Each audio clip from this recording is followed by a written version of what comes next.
Hi, my name is Bryson Rodier and I'm a student at Western Carolina University. I'm here today to give my speech, Killing for Conservation. I will be discussing the pros and cons of trophy hunting, and I will be persuading my audience to advocate for the reform of the trophy hunting system so that only the super wealthy can afford to trophy hunt.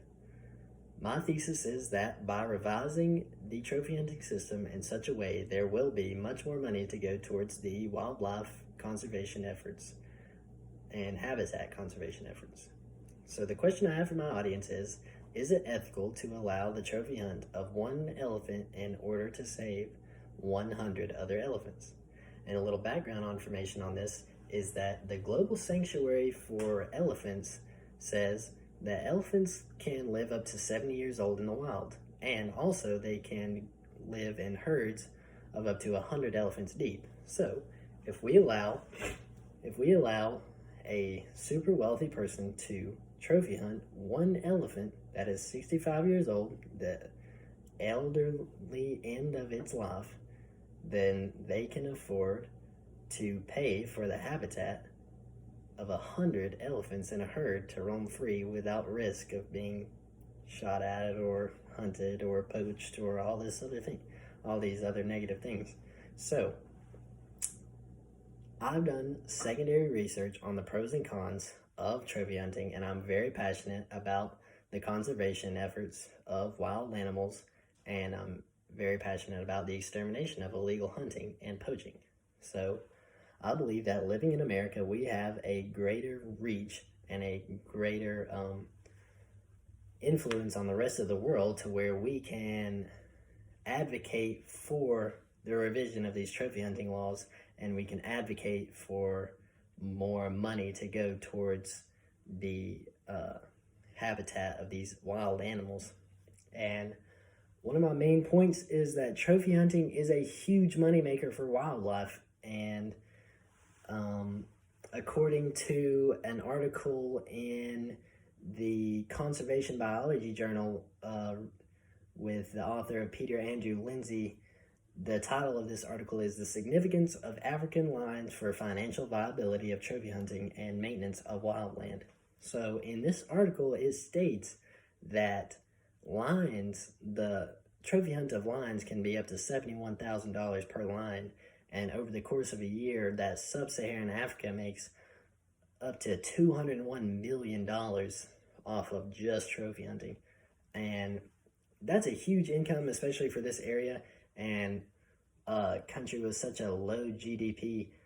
You've got to imagine most of their country's resources don't go towards the conservation efforts of these wild animals and their habitats. So any money that they do get going towards conservation is a good thing, and any way we can improve on that is a good thing. So almost 1.4 million square kilometers of sub-Saharan Africa is hunting land, and that's 22% more land set aside for hunting than there is for national parks already. And so another main point I have is this ethical? Is trophy hunting ethical at all? And I believe that right now, the way we're going about it, it's not, because it's costing the lives of too many animals without making enough money for it to be worth it. And that's why I am asking for the revision of the trophy hunting system. So allowing trophy hunting gives poachers a better chance at getting away with poaching and the illegal killing of animals, and that's simply because there's more people out there with guns to kill animals. And that's just kind of the same thing with how if you have laws to make guns legal, there's more people who own illegal guns, and that's just because it's harder to track down every single one of them who's doing something wrong.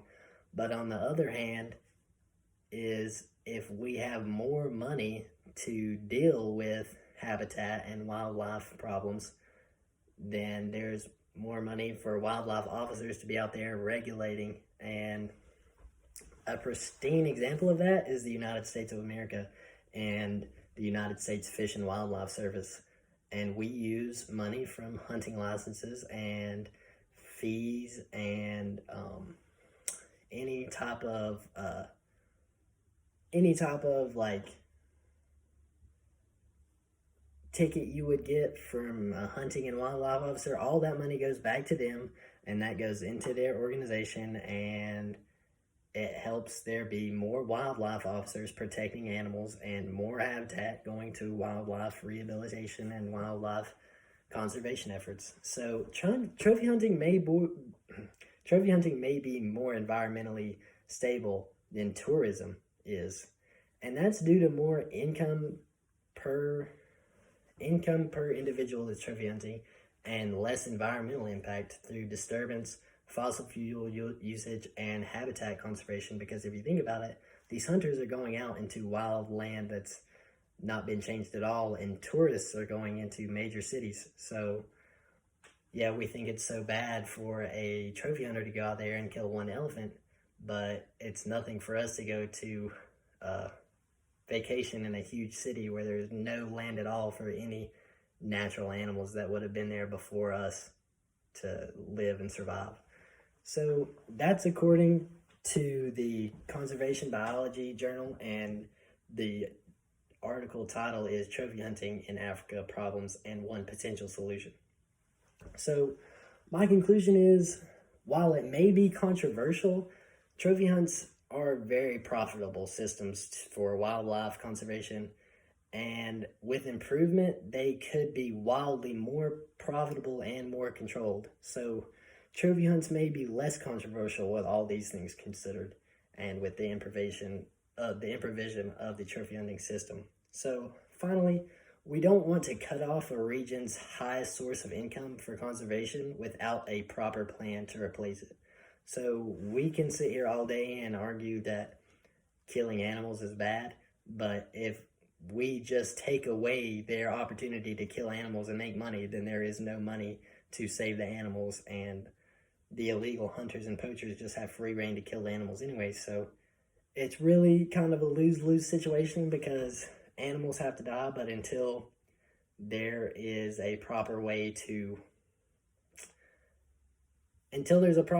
to make the money come from somewhere else, or the government gives it, or people just donate for free without killing animals, then there's really no other option besides to improve the current system and make sure it gets improvised enough to where they're saving more animals than are getting killed. And that's all I have for you guys, so I hope you enjoyed it. Thanks.